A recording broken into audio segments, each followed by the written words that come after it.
ఓం నమో సాయినాథాయ నమః. శ్రోతలందరికీ నమస్కారాలండి.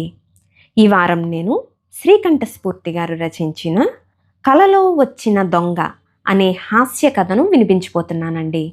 ఈ కథ తెలుగు వెలుగు మాసపత్రికలో 2017 ఏప్రిల్ సంచికలో ప్రచురితమైందండి.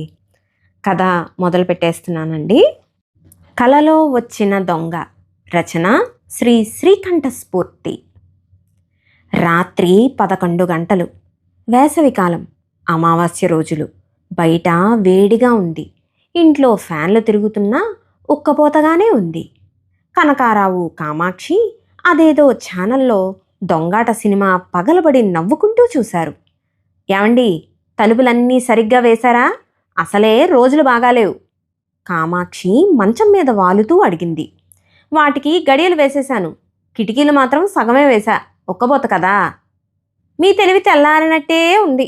మొన్నటికి మొన్న ఆ సర్వలింగం గారింట్లో దొంగలు పడి సర్వం ఉచ్చేశారు, మర్చిపోయారా అని కామాక్షి అనేసరికి కంగారు పడుతూ వెళ్ళి కిటికీలు వేసేసి కుక్కేలు కూడా తగిలించి వచ్చాడు కనకారావు.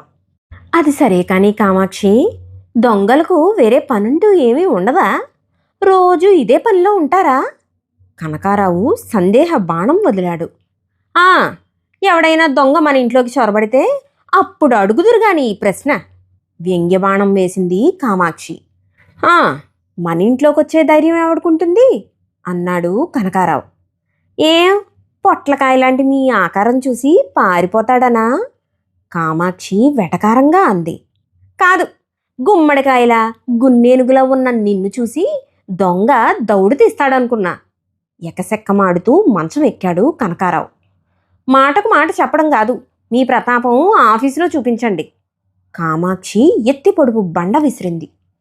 ఆఫీసులో ఎవరు నా సీటు దగ్గరికి రారు, సూటిగా నా ముఖంలోకి చూడరు. నాతో మాట్లాడటానికే అందరూ జంకుతారు తెలుసా, చివరకు మేనేజర్ కూడా. కనకారావు బేరాలు పలికాడు. ఓహోహో, అంత కోతలు. ఏదో మావగారు కాలం చేయబట్టి ఈ ఉద్యోగం అయినా వచ్చింది, కానీ దొంగ ఎవడైనా ఇప్పుడు మన ఇంట్లోకి వస్తే ఏం చేస్తారో చెప్పండి. కామాక్షి ఆట పట్టిస్తూ అడిగింది. ఏం చేస్తానా, ముష్టిఘాతాలతో వాడి మొహం పచ్చడి చేస్తా, ముప్పు తిప్పలో పెడతా. కనకారావు కరాటే వీరుల్లా చేతులూపాడు. నువ్వేం చేస్తావో అది చెప్పు, పౌరుషంగా అడిగాడు కనకారావు. నేను చెప్పను, సమయం వచ్చినప్పుడు నా తడాకా చూపిస్తా అని కామాక్షి అటు తిరిగి పడుకుంది. గోడ మీద బల్లిని చూస్తే చాలు గుండె దడదడలాడిపోతుందంటావు, నువ్వా తడాకా చూపించేది? కనకారావు విరగబడి నవ్వాడు. చాలండి దొంగ కబుర్లు, పైన తదాస్తు దేవతలుంటారు, పడుకోండి అనేసి దుప్పటి లాక్కుని కళ్ళు మూసుకుంది కామాక్షి. పిచ్చి కామాక్షి భయపడిపోయింది. దొంగలొస్తారట, వస్తే మాత్రం నాకేమన్నా భయమా అనుకుంటూ కనకారావు ఆమె పక్కనే సర్దుకుని నిద్రకు ఉపక్రమించాడు.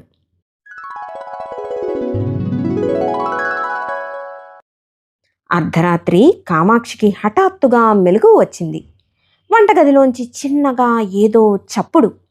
వెంటనే హాల్లోంచి ఏదో దబ్బని కింద పడింది.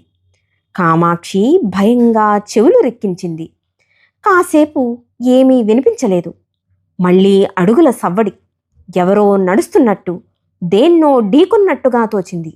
ఏంటి శబ్దాలు? కొంపదీసి దొంగ? కామాక్షి గుండె బేజారెత్తిపోయింది. గుర్రు పెట్టి నిద్రపోతున్న కనకారావు చెవి పట్టుకుని గట్టిగా మెలిపెట్టి వదిలింది. సాధారణంగా కనకారావు ఇలా చేస్తే గాని నిద్ర లేవడు. ఏంటే, ఎవరి కొంప మునిగింది? అలారం మోగించావు అరిచాడు కనకారావు. మన కొంపే మునిగిందండి, వంటగదిలోంచి హాల్లోంచి ఏవో శబ్దాలు వినపడుతున్నాయి. కామాక్షి స్వరం తగ్గించి చెప్పింది. ఏ పిల్ల వచ్చింటుందిలే కనకారావు అన్నాడు. పిల్లి ఎలక కాదండి, నా అనుమానం. దో దో దొంగ దొంగ దొంగేమిటే, మన ఇంట్లోకి రావడం ఏమిటి? ఆ ఛాన్సే లేదు అన్నాడు కనకారావు. పదండి అయితే వెళ్ళి చూసొద్దాం. కామాక్షి మంచం దిగింది. నువ్వు ముందు నడు, నేను నీ వెనకే దుప్పటి కప్పుకొని వస్తాను. కనకారావులో చిన్న వణుకు. దుప్పటా? దుప్పటెందుకండి? ఎందుకంటావేమిటే? పిల్లో ఎలకో రక్కిందనుకో రక్షణగా ఉంటుంది కదా. మీ భయం దొంగల దోల, నా వరకే రండి అంటూ కామాక్షి నెమ్మదిగా అడుగులు వేసింది. పడక గది తలుపు తీసుకుని హాల్లోకి తొంగి చూసింది. కనకారావు అదిరే గుండెతో దుప్పటి కప్పుకుని ఆమె వెనకే నిలబడ్డాడు. హాల్లో బెడ్ లైట్ వెలుగులో ఎదురుగా ఓ నల్లటి మానవాకారం. మంకీ టోపీలో కళ్ళు, ముక్కు, పళ్ళు మాత్రమే కనపడుతున్నాయి. అమ్మ బాబోయ్, దొంగ! ఇల్లదిరిపోయేలా కామాక్షి, కనకారావులు ఒకేసారి అరిచారు. కాని ఎందుకనో గొంతులు పెగలలేదు. కళ్ళప్పగించి నోళ్లు వెళ్ళబెట్టి కొయ్య బొమ్మల్లా అలా నిలబడిపోయారు. అక్కడే అలాగే నిలబడిండి. అరిచారో కసకస పొడిచి పారేస్తాను. చేతిలో కత్తితో నల్లటి మానవాకారం దగ్గరగా వస్తూ కీచుగా అరిచింది. భార్య భర్తలిద్దరూ భయంతో బిగుసుకుపోతూ అరవమ్మంటూ అడ్డంగా తలలూపారు. నీ నగలన్నీ సంచిలో వేసేయ్. దొంగ తన భుజానికున్న సంచిని తీసి చూపిస్తూ కామాక్షిని ఆజ్ఞాపించాడు. ఏంటి అలా గుడ్లప్పగించి చూస్తున్నారు? దొంగ వస్తే ఏదో చేస్తానన్నారుగా, ఏమీ మాట్లాడరేం? కనకారావుతో గుసగుసగా అంది కామాక్షి. అన్నానా? గుర్తులేదే. పోనీని తడాకా ఏదో చూపించరాదా? కనకారావు గొణిగాడు. ఏంటి సణుక్కుంటున్నారు? చెప్పినట్టు చేస్తారా చెయ్యరా? దొంగ ఘేంకరించాడు. కళ్ళల్లోకి నీళ్లు దూకుతూ ఉండగా కామాక్షి మెళ్ళోని మంగళసూత్రాన్ని తీసి కళ్ళకద్దుకుంది. నల్లపూసల తాడు, చెవిదిద్దులు, గాజులు, ముక్కు పుడకతో సహా ఒక్కొక్కటి దొంగ సంచిలో వేసేసింది. నీకు వేరే చెప్పాలా? కనకారావు వైపు ఉరిమి చూశాడు దొంగ. దాంతో తన చేతులకున్న 2 ఉంగరాలు, మెడలోని బాలాజీ బిళ్లతో ఉన్న సన్నటి గొలుసు వేసేశాడు కనకారావు. లోపల బీరువా తాళాలు ఎక్కడున్నాయో చెప్పండి, దొంగ సూటిగా ప్రశ్నించాడు. చెబుతాం గాని మమ్మల్ని ఏమీ చేయవుగా, కామాక్షి బెదురుగా అడిగింది. దొంగ తల పంకించాడు. మీరు మంచి దొంగలాగే ఉన్నారు. మా ఆయన మిమ్మల్ని 2 ప్రశ్నలు అడగాలంట, అడగమంటారా?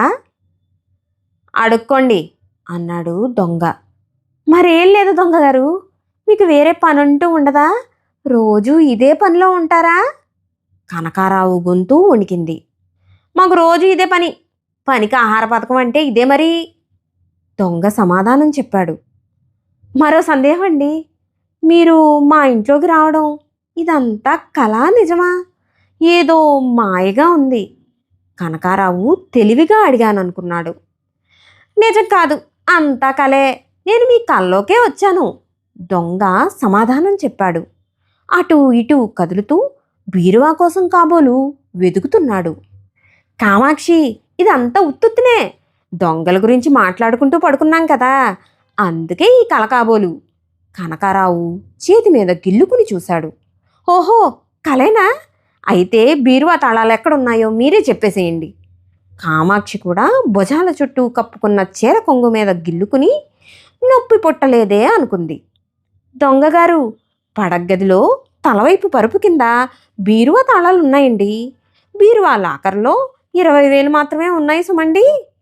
కనకారావు గొంతులో నిజాయితీ ధ్వనించింది. మీరు మాత్రం కదలకండి, కదిలారో జాగ్రత్త. దొంగ కత్తిని చూపిస్తూ పడక గదిలోకి వెళ్ళాడు. అదేంటి, బీరువాలో 60,000 పెట్టానని చెప్పారు? కామాక్షి అడిగింది. నీతో అలా చెప్పానులే, దొంగగారితో అబద్ధం ఆడకూడదని అంతా నిజమే చెప్పాను. అయినా ఇదంతా కల్లోనే కదా, ఎలా చెబితే ఏంటి? రేపు పిల్లలు వాళ్ళ తాతగారి ఊరి నుంచి వస్తారు. స్కూళ్ళు తెరుస్తారు. ఫీజులు, పుస్తకాలకి డబ్బులు కావాలి కదా, కామాక్షి గుర్తు చేసింది. ఇప్పుడేమైంది? దొంగ కల్లోకే వచ్చింది, డబ్బులు ఎక్కడికి పోతాయి? వీళ్ళు మాటల్లో ఉండగానే దొంగ లోపల నుంచి నోట్లు లెక్కబెట్టుకుంటూ వచ్చాడు. మీ మొగుడు పెళ్ళాలిద్దరూ మా గొప్పోళ్లే. ఒకళ్ళని మించిన తెలివితేటలు ఒకరికున్నాయి.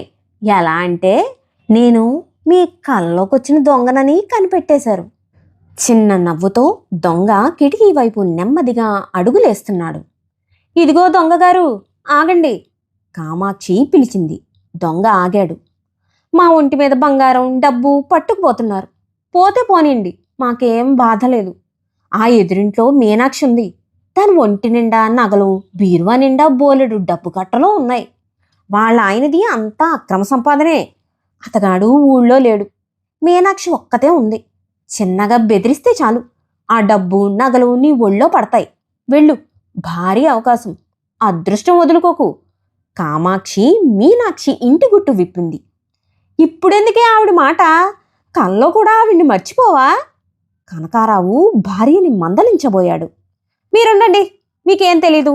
దానికి ఒళ్ళంతా పొగరే. మొగుడు బాగా సంపాదిస్తాడని తెగ మిడిసి పడిపోతోంది. తగిన శాస్తి జరగాలి. మీనాక్షి మాటలతో కామాక్షికి ఆయాసం వచ్చేసింది. Okay, see you. మళ్ళీ ఎప్పుడైనా మీ కల్లోకి వస్తానులేండి. దొంగ కిటికీ దగ్గరగా వెళ్ళి కాళ్ళు బయటికి పెట్టి సంచితో సహా అటు గోడవైపు దిగిపోతున్నాడు. ఏమండి, దొంగ కిటికీలోంచి దిగి వెళ్ళిపోతున్నాడండి. అదేంటి, కిటికీకి ఊసలు అలా వంగిపోయున్నాయి? కామాక్షి కంగారుగా భర్తని అడిగింది. మీ ఆయన కిటికీ రెక్కలన్నీ మూసి ఈ ఒక్కటే రెక్క వేయడం మర్చిపోయాడు. నేనేమో కిటికీ ఊసల్ని నాలికి బద్దలా వంచేసి లోపలికి దూరిపోయాను. ఇది కల కాదు, అంతా నిజమే. ఇంకో విషయం, మీనచ్చమ్మ ఇంటికి ముందే వెళ్ళొచ్చాను. ఆవిడ గోరిన నగలు, డబ్బు అన్నీ ఈ సంచిలోనే ఉన్నాయి. ఈ చిత్రం ఏంటంటే ఆయమ్మ కూడా అచ్చం నీలాగే చెప్పింది. అదే నీ ఇంటికి వెళ్ళమని. ఇంక సెలవు, బాయ్ బాయ్ అంటూ దొంగ కిటికీలోంచి దూకి మాయమైపోయాడు.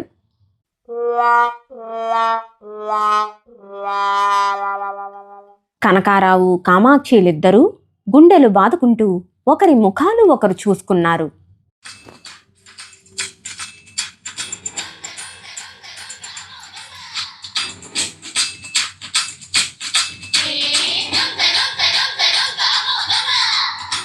కలలో వచ్చిన దొంగ హాస్య కథ సమాప్తమండి. కవితమ్మ వినిపించిన ఈ కథ మీకు నచ్చినట్లయితే తప్పకుండా లైక్ చేసి మీ ఫ్యామిలీకు, ఫ్రెండ్స్కు షేర్ చేయండి. మీ అభిప్రాయాలను కామెంట్స్ రూపంలో తప్పకుండా తెలియచేయండి. మన ఛానల్ను ఇప్పటివరకు మీరు సబ్స్క్రైబ్ చేసుకోకపోతే తప్పకుండా సబ్స్క్రైబ్ చేసుకోండి. ఉంటానండి. నమస్కారం.